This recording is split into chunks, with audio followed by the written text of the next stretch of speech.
सुप्रभात। प्रभु की महिमा हो। श्यामा मीडिया प्रोडक्शन के आज की सुबवाणी कार्यक्रम में मैं आप सबका फिर से स्वागत करती हूँ। नमस्ते।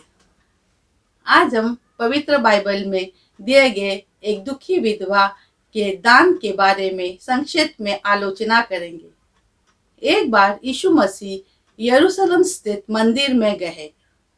मंदिर में उन्होंने बहुत से धनवानों लोगों को बहुत कुछ दान पात्र में डालते हुए देखा। तभी उनकी नजर एक विधवा पर गई जिसके पास 2 दमड़ी थी। उसने दोनों दमड़ियां दान पात्र में डाल दिया। उस समय 2 दमड़ियों के मूल्य 1 अधेले के बराबर होती थी। यह देखकर यीशु ने अपने चेलों से कहा कि जितना लोगों ने दान किया है उसमें सबसे बड़ा दान गरीब विधवा का है, क्योंकि उसने अपना पूरा धन दान पर दे दिया। इस घटना में हम देखते हैं कि यीशु ने देखा कि धनी लोगों अपनी अपनी योग्यता अनुसार बड़े अभिमान के साथ सबको दिखा दिखा कर उसका पैसा डाल रहे थे। हो सकता है कोई सोना और चांदी भी डाले होंगे दिखावा करने के लिए, जबकि आम इंसान और गरीब लोग बिना किसी को दिखाए या बताए हुए सहज रूप में सेवक के रूप में अपने श्रद्धा सुमन उसमें चढ़ा रहे थे। इतने में एक विधवा वहां आई और लोगों की नजर बचाकर उसने उस दान पात्र में 2 दमड़ियां जिसके मूल्य 1 अधेले के बराबर है वो डाला। ये देख प्रभु यीशु कहा, वास्तव में इस गरीब विधवा ने सबसे श्रेष्ठ दान किया है।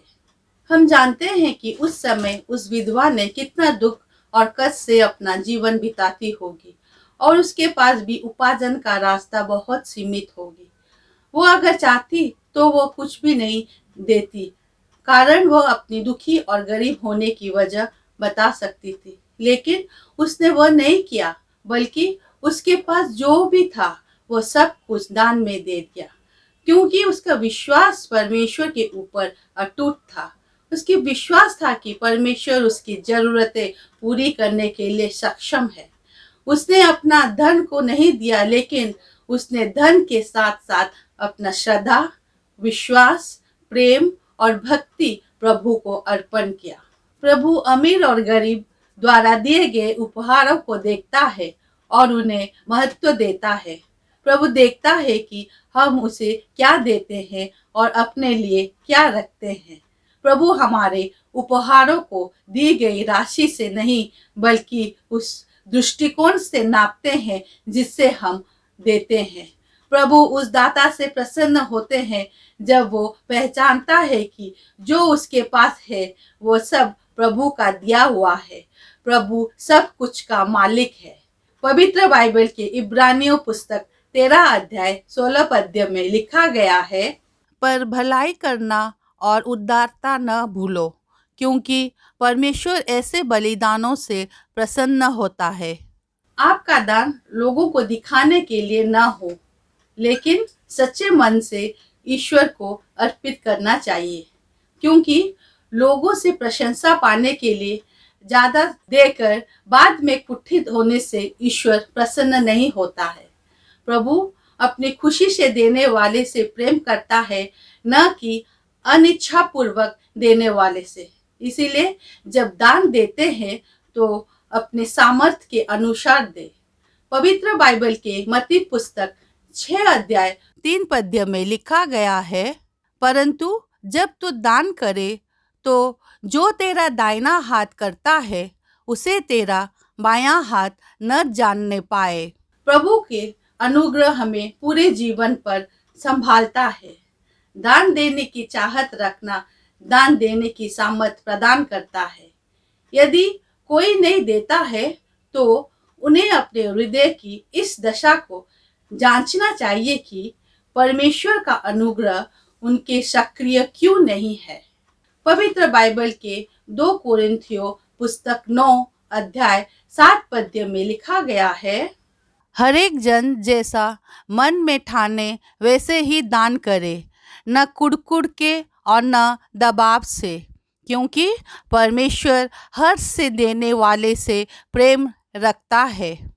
आज का वचन हमें यह सिखाता है कि जब हमारा प्रेम परमेश्वर के प्रति सच्चा होता है, तब कितनी भी बड़ी चीज हो या रिश्ता हो या पैसा हो, हम उसे बलिदान को आसानी से दे पाते हैं, जिस प्रकार इस विधवा ने किया।